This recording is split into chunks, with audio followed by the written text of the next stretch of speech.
500 passport जैसे अहम यात्रा दस्तावेज गायब हुए। 15 साल बीत गए, लेकिन आज भी 497 का कोई सुराग नहीं। अब सवाल सिर्फ ये नहीं कि ये कागज कहां गए, सवाल ये है कि अगर इनका इस्तेमाल फर्जी पहचान बनाने में हुआ तो कितने लोग इन कागजों के सहारे देश दुनिया में घूम रहे हैं। और चौंकाने वाली बात यह है कि इस पुराने मामले की जांच दोबारा शुरू हुई तो भारत नेपाल सीमाओं से जुड़े कई कथित फर्जीवाड़े के नेटवर्क की जो परतें हैं वो खुलने लगी हैं। विदेशी नागरिकों के लिए नेपाली नागरिकता बनवाने का आरोप, फिर उसी पहचान से पासपोर्ट और यात्रा दस्तावेज हासिल कराने का खेल। कहानी में अफगान और तिब्बती शरणार्थियों के नाम भी सामने आने की बात कही जा रही है। तो क्या 2009 में गायब हुए 500 दस्तावेज और एक कथित फर्जी पहचान का खेल आपस में जुड़े हैं? आखिर 497 दस्तावेज गए कहां और इनके पीछे कौन था?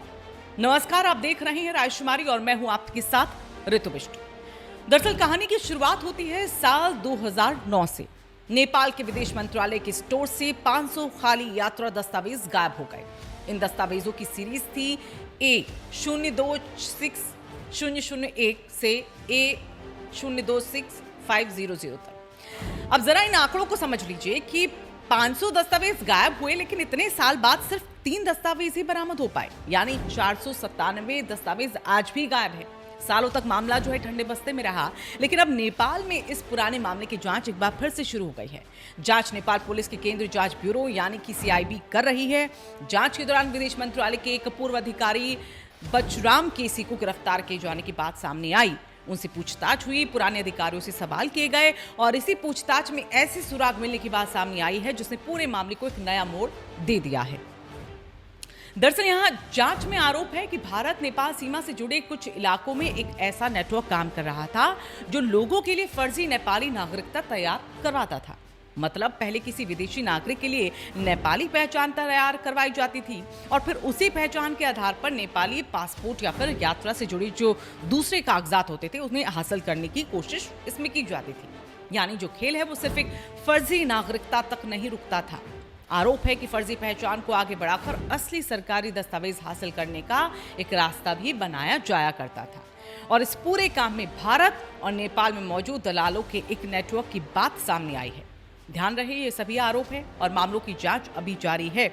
जांच पूरी होने के बाद ही इसकी पूरी जो तस्वीर है वो साफ हो पाएगी। लेकिन यहाँ बड़ा सवाल ये है कि अगर किसी विदेशी को फर्जी तरीके से नेपाली नागरिक बना दिया जाए और फिर उसे असली पासपोर्ट मिल जाए तो उसकी असली पहचान पता करना कितना मुश्किल होगा।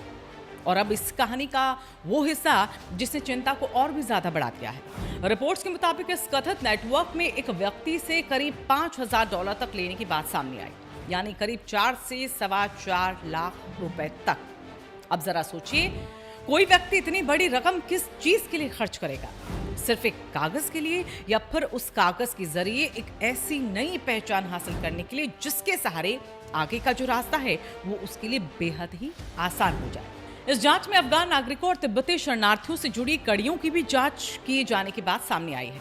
यानी जांच एजेंसियां अब सिर्फ गायब दस्तावेजों को नहीं खोज रही हैं, बल्कि ये भी पता लगाने की कोशिश कर रही हैं कि इन दस्तावेजों का इस्तेमाल किसने किया और कहां किया। अब सवाल आता है कि भारत और नेपाल के बीच खुली सीमा है। दोनों देशों के नागरिकों के लिए आने जाने की जो व्यवस्था है बाकी अंतर्राष्ट्रीय सीमाओं से बेहद अलग है। ऐसे में अगर कोई विदेशी नागरिक फर्जी नेपाली पहचान और साथ ही असली यात्रा दस्तावेज हासिल कर ले तो उसके लिए नेपाल से भारत में दाखिल होने का रास्ता आसान हो सकता है। और यहीं से ये मामला सिर्फ जो है वो नेपाल का नहीं रह जाता है, बल्कि सवाल यहाँ पर यह भी उठता है कि क्या ऐसे जो फर्जी दस्तावेज हैं उनका इस्तेमाल भारत तक पहुँचने के लिए भी यहाँ पर किया जा रहा है? ऐसी क्या कोई आशंका है? क्या कोई व्यक्ति फर्जी नेपाली पहचान लेकर भारत आया? क्या गायब हुए 497 दस्तावेजों में से कुछ का इस्तेमाल इस तरह किया गया? और अगर किया गया तो कितने लोगों ने इसका फायदा उठाया है? अब फिलहाल इन सवालों का जवाब पक्का जांच पूरी होने के बाद ही होगा, क्योंकि अगर आरोप सही साबित होते हैं तो ये सिर्फ कागजों की चोरी या फर्जीवाड़े का मामला नहीं होगा। ये मामला फर्जी पहचान और सीमा की सुरक्षा से भी जुड़ जाएगा। जांच आगे बढ़ेगी तो शायद इन सवालों के जवाब भी सामने आएंगे। लेकिन तब तक इस पूरे मामले पर जो सबसे बड़ा सवाल है वो यही रहेगा कि 500 दस्तावेज गायब होने की कहानी आखिर कितनी बड़ी है और इसके तार कहां-कहां तक जुड़े हैं। अगर आपको लगता है कि ऐसे मामलों की जो जानकारी है वो ज़्यादा से ज़्यादा लोगों तक पहुंचनी चाहिए, तो आप इस खबर को ज़रूर लाइक कीजिएगा, अपने दोस्तों और परिवार के साथ भी इस खबर को शेयर कीजिएगा। और हाँ, कमेंट में ये बताइएगा कि आपके हिसाब से 497 गायब यात्रा दस्तावेजों का सच क्या हो सकता है। और देश दुनिया की ऐसी ही बड़ी और चौंकाने वाली खबरों के लिए राजकुमारी को सब्सक्राइब करना बिल्कुल ना भूलें।